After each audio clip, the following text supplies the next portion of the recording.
Hello there, and welcome to my horrible, horrible house of horrors. A place so terrifying that you'll go crying to your mama. Come into my horrible house of horrors. Where's my horrible, horrible house of horrors? I don't know. But what I do know is that it's very spooky and disgusting. Look into my house of horrors. There are many stories to be told. Look here. Look at this witch. She's very scary. And she's cooking something in a pot that smells disgusting. What are you cooking, witchy? Can I have a taste?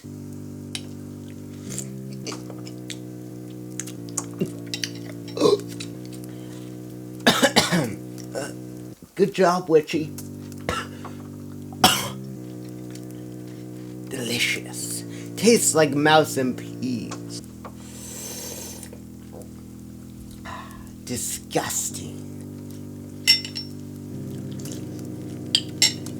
Please send that recipe to me. Here is a Frankenstein.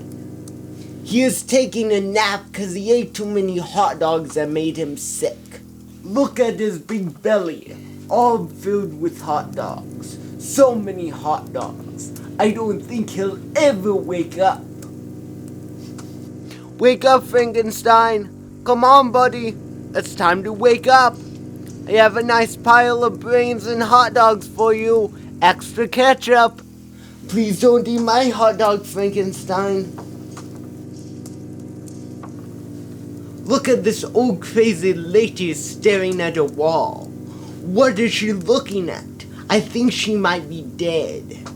All dried up like a mummy. All I know for sure is that she's very bad company.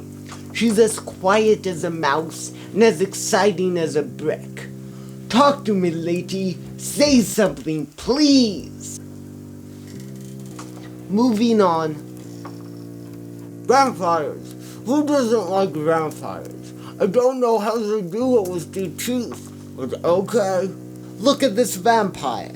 He is resting before he goes out to murder and feed tonight. And look at this room. Mr. Vampire, the red velvet is way too much. I know a guy. I'll give you his number. But no, we will not be talking about any of these fools tonight. Tonight's film is about scientific disaster. A film so horrifying that after watching, you might never want to eat any type of food ever again. Real nasty stuff. So grab your poppy corns and sit back for an evening of pure terror. Ooh, ooh, ooh.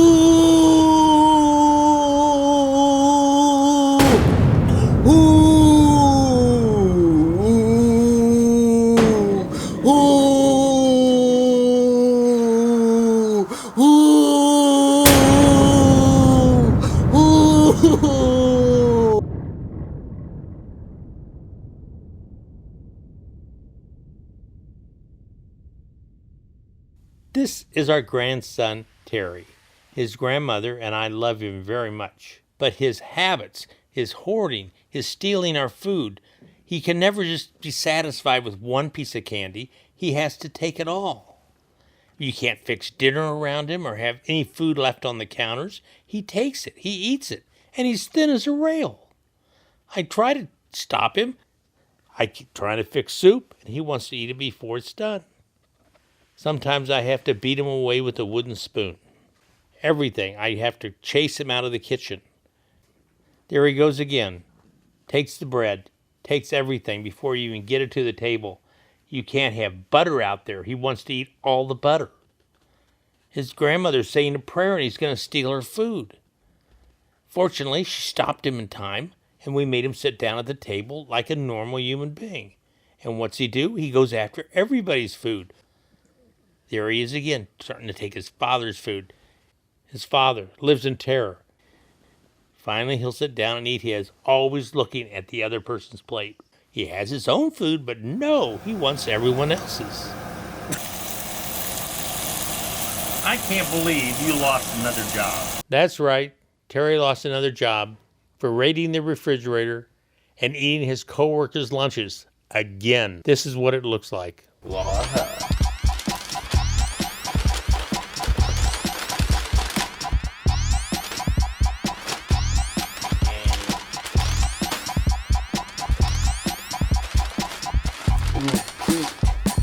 not eat. And ramen. You were right, Pete.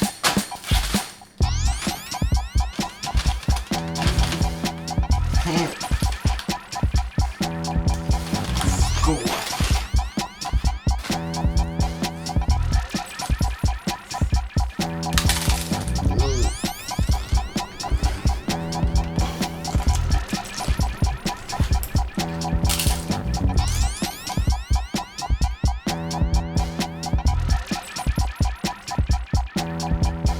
Well done, Tim. Satan, touch this and you will die in hell. I'm not scared.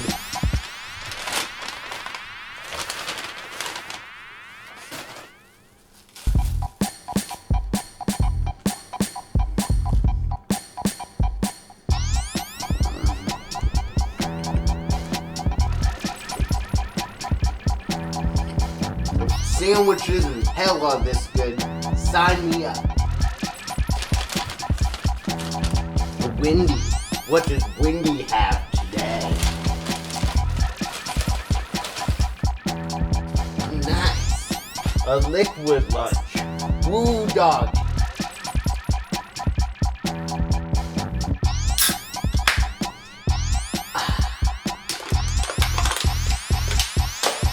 Right on.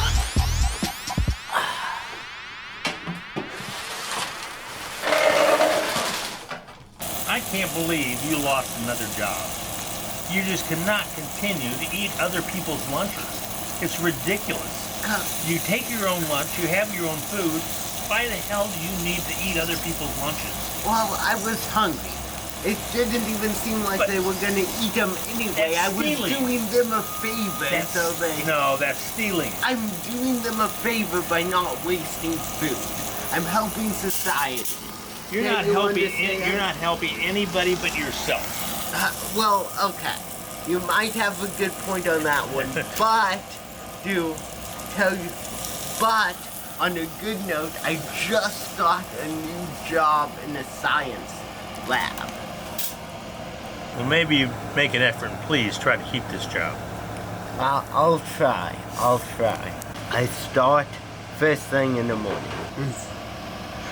Are you coming to the barbecue at your twin brother's house tonight? Of course I am. Food will be there.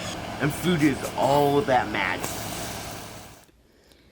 Terry was really grooving on his new job. He loved the technology, the science, all the experiments and things that were going on in those buildings fascinated him. So many experiments. He loved it. Terry got so carried away exploring the facilities that he forgot to go to the mandatory all-employee meeting scheduled for that day. Hey, Bob. So many things going on in those buildings. So many things. Hello, everyone. I would like to thank you all for attending this very important mandatory meeting. Assuming everyone is here, let's get started, shall we? In the beginning, we had nothing than the ability to wield fire, and shortly after, the next pivotal ancestral discovery, the invention of the hot dog. In the many years that the primal tribes slowly dispersed across the lands, driven by curiosity and a quest for knowledge, the hot dog fed and fueled the scattering of humanity across the world. The hot dog was easy to pack, and after a long day of travel, was a most enjoyable, delicious supper. That is, if the marauders of the time didn't take them from you. The marauder hordes, ruthless in their primal pursuit of meat, plunder, and feasting, though troublesome, were not enough in number to stop the journey of the enlightened spirit of the new humanity, which eventually led to the inspirational period of the Renaissance.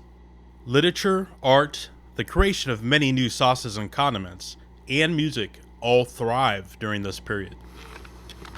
The rediscovery of classical philosophy brought forth profound realizations that stand true to the day, such as the classic notion of "you are what you eat," and, indeed, the eating was good. In banquet halls and at festivals, for centuries, people feasted on hot dogs, a sustenance that would carry us forward to the timeline of modern civilization. In the passing of many millennia, the appetite for hot dog had yet to wane. In fact, had grown stronger than ever. The planet's population had become quite expansive, but not to worry, there are more than enough hot dogs for all, even in tight times and emergencies. For instance, in the 1960s, a bunch of music-loving hippies went to a week-long music festival, but none of them remembered to pack any lunches. It was the hot dog to the rescue, flown in by helicopters and served hot. Those hippies were hungry, and they loved those hot dogs so much. Add a little ketchup, a little mustard, and the grooviest music around, man, the good vibes were undeniable. Many babies were conceived that weekend to be born and ultimately carry on the hot dog music tradition. In the 1970s, punk rockers loved hot dogs. The anarchy and social rebellion that came with the punks was strong to say the least, but it appeared there would be no revolt against the hot dog. A bit later, around the same time, the love of hot dogs carried forth into the era of glam rock. Strange and exciting times they were. Many in the glam rock scene liked to glam up their hot dogs as well. In the 90s, grunge rockers liked their hot dogs sloppy. It was not unusual to leave the mosh pit covered in ketchup and mustard, but no one really cared because their clothes weren't real nice anyway. In this modern day, as technology merges with the masses, the long traditional standing love of the hot dog continues to exponentially expand alongside the ever-evolving definition that attempts to depict the modern contemporary human experience. The EDM festivals are huge these days. Electronic beats and tasty hot dogs combined have the power of ascension. The flavor and rhythm can transport the crowd to a higher state of consciousness that some say is out of this world. And that's where we're heading. Space. Astronauts got to eat, and hot dogs are the perfect food for space travel. As space exploration ramps up faster than ever, the hot dog will be there, as it once was in the early frontiers, and now alongside innovation in this, the final frontier. But as we set our sights toward the stars, we must truly see and take action to resolve the troubling issues that remain on our planet. As you all know, due to the heavy use of preservatives, the massive hot dog population problem and its impact on the environment is spiraling out of control. Hot dogs are washing up en masse along the once pristine coastlines across the globe. Things have gotten so bad, there are currently considerations for a worldwide hot dog moratorium. Can the human race, hot dogs, and the planet Earth all exist in a more perfect state of harmony? We believe it is possible. And we at Global Dog believe we have the answer. We believe bioengineering and genetically lab-grown meat at a massive scale is the solution. As you all know, trials of our lab-grown meat started about 3 months ago, an endeavor to quell the negative impact on the environment through the departure of traditional hot dog harvesting methods. The experiments started off promising, nice genetic growth in the tubes, with blood-rich formations of equal size and formation, with rapid cell division. Shortly after, artery and venous structures became problematic. The genetic sequencing was then modified to aged 57 standards, and we continued. Yet abnormalities continued across the board in many different ways, some subtle and some slightly grotesque. Red Dye 40 was then introduced, and things got even weirder. There was an incredible advancement in bun formation, and the genetic meat's structural integrity was greatly enhanced. Yet again, random mutations remained virtually uncontrollable. The variation of the random genetic mutations was intriguing. Feeling that progress was still being made, we introduced Red Dye 40 once again, this time double the dose. This is when things got out of hand. Could it think? Could it feel? We just didn't know. The eyes really creeped everyone out. The moral dilemma to continue or not with the project was on the table for discussion. Concurrently, in other parts of the facility, the cook tests were on their way, which initially showed promise as well, but over and over again, the high heat integrity of the lab-grown meat was not up to levels of specification. And then there was the combustion problem. The genetically modified lab-grown meat was catching fire on a daily basis, causing havoc and danger, destroying lab equipment, and setting off of fire alarms with the giant amount of smoke they would produce as they smoldered for hours on end. It must have been the fumes from the burnt meat that caused the mutations within the staff. Breaching containment protocols, all workers in the D-Wing facility were exposed. They all began to change rapidly in many strange and unusual ways. Currently, they are all still contained in D-Wing facility, but there isn't much hope for a cure, as many of our lead researchers were also infected and have since progressed to a series of metamorphoses that has ultimately led to this. As of today, we at Global Dog will put a pause on all research in the genetically lab-grown meat department.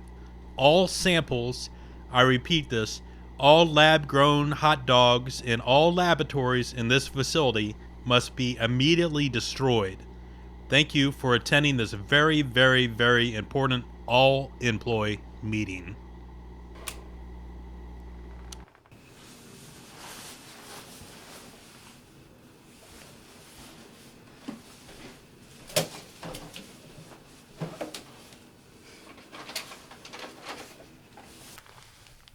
Right on.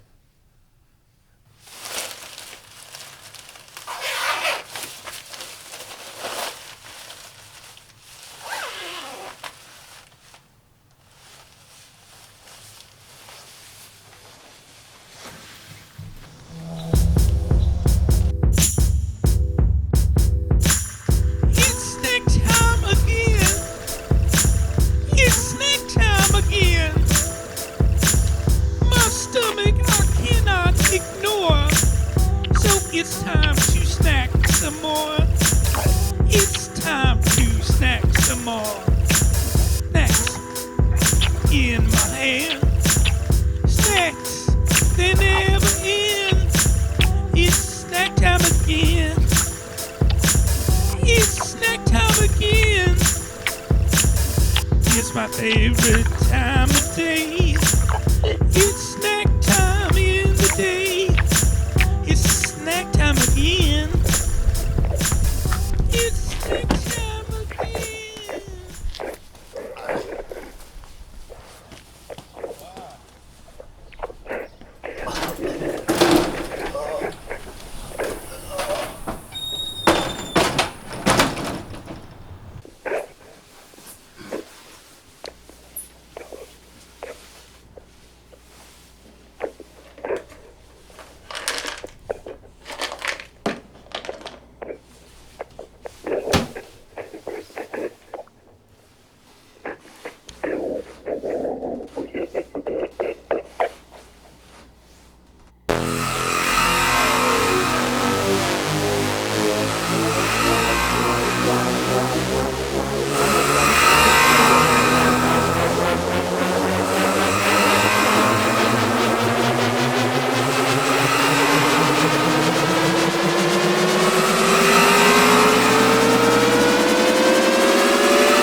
What's going on? I don't feel good. What's going on? This has to be a nightmare. This has to be a nightmare. Who am I? Who am I? Who am I? Who am I? Someone wake me up. Wake me up. Wake me up. Wake me up. Wake me up. Wake me up. Wake me up. Someone wake me up. Help, please.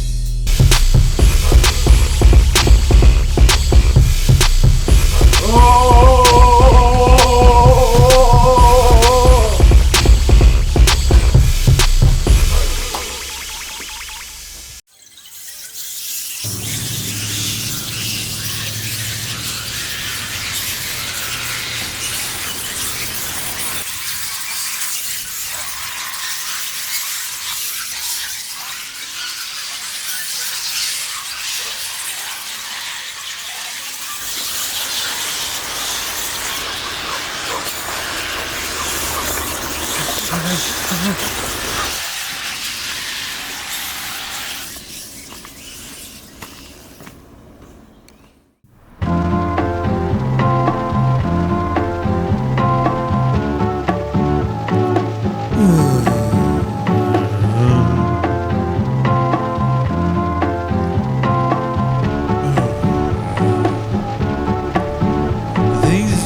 It must be stopped! What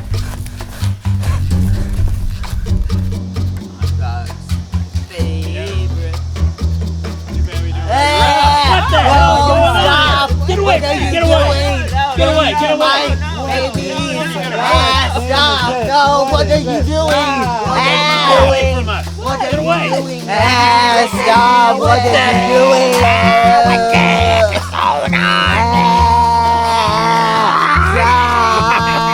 I am Mr. Mayor. I am Mr. Mayor. I am Mr. Mayor. I am Mr. Mayor. I am Mr. Mayor. I am Mr. Mayor.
Whoa! You're still here. You're stronger than I thought. Well done. Make sure to join me next week in my horrible, horrible House of Horrors for another creepy tale. And by the way, I am not trying to look like the Crow or Batman's Joker. I am just being myself. They are the ones who look like me. I don't look like them. Let me tell you, they are copying my image and it's ruining my career. I don't look like them. They are the ones who look like me. Have a good night.